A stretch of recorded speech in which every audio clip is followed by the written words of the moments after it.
All right, music fans, welcome back. It is I, Dave, the Real Music Observer, observing real music in real time for real people, just like you right there, me right here.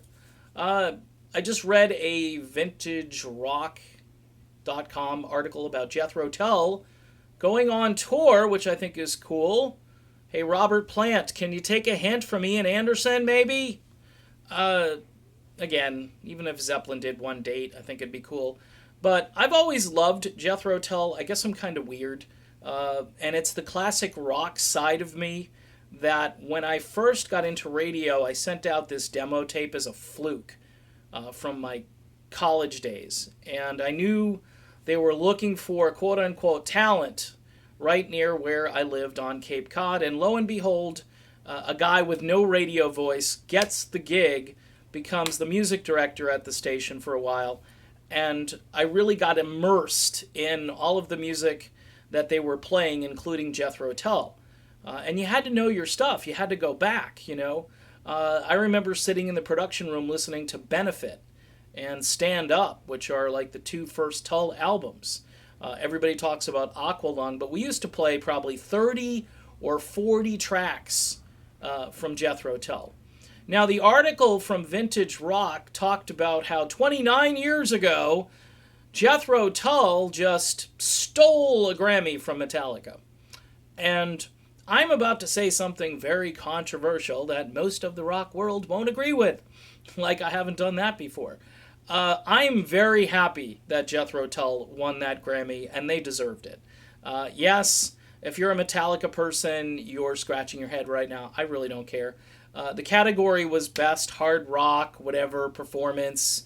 And quite frankly, Crest of a Knave was brilliant. As a radio guy in 1988 and 89, we were playing almost every cut from that album on the air. There's a tune called Budapest on there. It's like 10 minutes long. We were playing it. You know, Budapest, then a commercial break, then back to more music. I mean, we were playing it all. Farm on the Freeway, we were killing it. The whole thing is just fantastic. And Martin Barr, their guitar player, is absolutely brilliant. And I think Jethro Tull should be in the Rock and Roll Hall of Fame. As far as Metallica, again, I'm not a huge fan, so that's my bias. I've never been.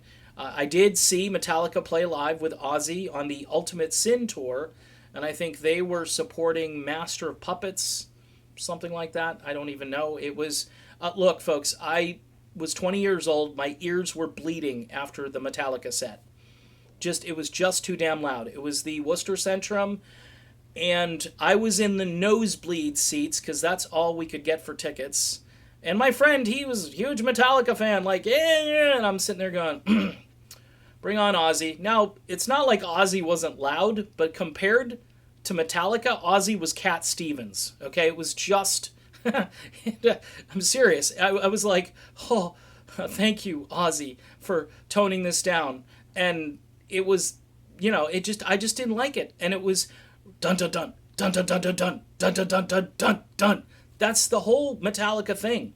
And really, they broke their mold on that Black album, which again I can tolerate it, but I also look at that album as kind of a bridge to all of the grunge and stuff that happened afterwards, because it was somewhat more melodic and somewhat more tolerable. It was still very dark, but it was a little bit more accessible. And I think that's what led to grunge, and it helped usher it in, and it also really took a shot at everybody else who was trying to actually write good melodies and say, hey, you don't have to do that anymore.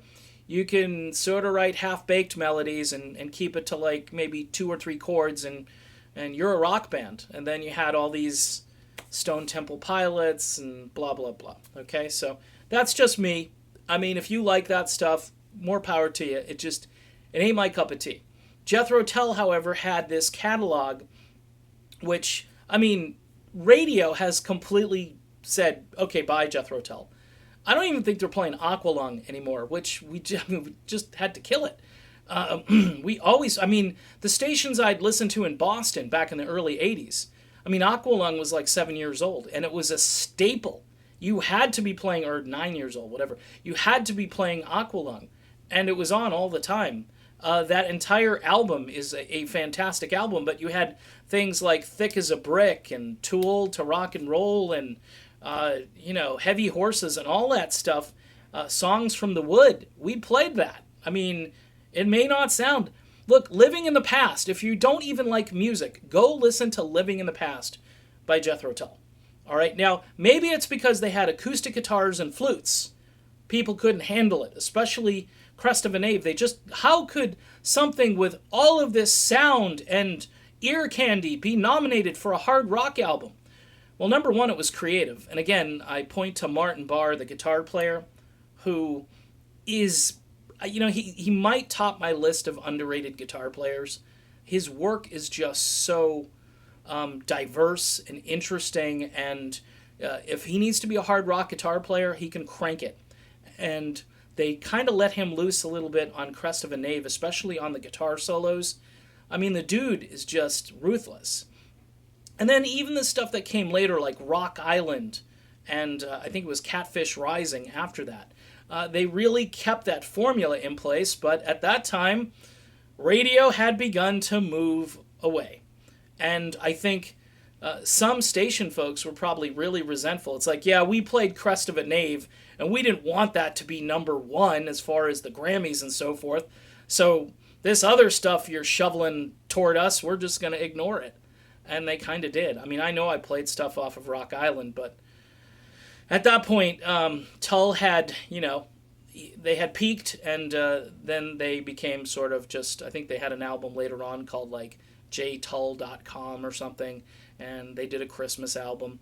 But they should be in the Rock and Roll Hall of Fame. Their catalog, the number of gold and platinum albums they had, the gold albums, I mean, pretty much everything they did at least went gold for many, many years. I think you have to go to like Heavy Horses and A and Under Wraps to find stuff that's not a gold album. Broadsword and the Beast, I think, that's not a gold album. That had a really good track on it, though. We used to play it all the time. The point being, though, is that I wasn't unhappy at all with the decision. I thought it was kind of funny, and I'll never forget Ian Anderson saying that, yes, I do believe the flute is a heavy metal instrument. And that's another thing. Ian Anderson, he's too quirky, he's too weird. He used to dress in tights and dance around on stage and stuff, and it was just too bizarre. He looked like a Keebler elf, and people were like, hey, you can't have this elf-like guy being this successful. I'm sorry, folks. Go back. Listen to the music. I know a lot of folks who tune in to this channel are looking for more like the mainstream, like Foreigner, Journey, Survivor stuff, and that's my bread and butter. But as a guy who got into radio and was immersed in classic rock and put some headphones on and had to talk before these songs or after these songs, I listened to a lot of great music on headphones by Jethro Tull, and it's all ear candy. It's all very ahead of its time, very innovative. It blends so many different styles. You got folk, you got blues, you got rock, you got progressive. Everybody says they're just a progressive band. There's so much more. There's so much more than that. They are a brilliant band, and it's cool to know that they're going out on tour for a small tour, which is what you ought to do at this stage. I mean, no reason to do like 100 dates. This isn't Chicago. You can just go out and do 30 or 40 shows, and I'm sure the fans will show up because they are a legendary band, and they should be in the Rock and Roll Hall of Fame. And finally, one more time, I'm really not disappointed that they beat Metallica. In fact, they deserved it. Good job, Jethro Tull, and I'm sure I'm going to take a beating on this video. I'm Dave. I will talk to everybody soon. Have yourself a good day.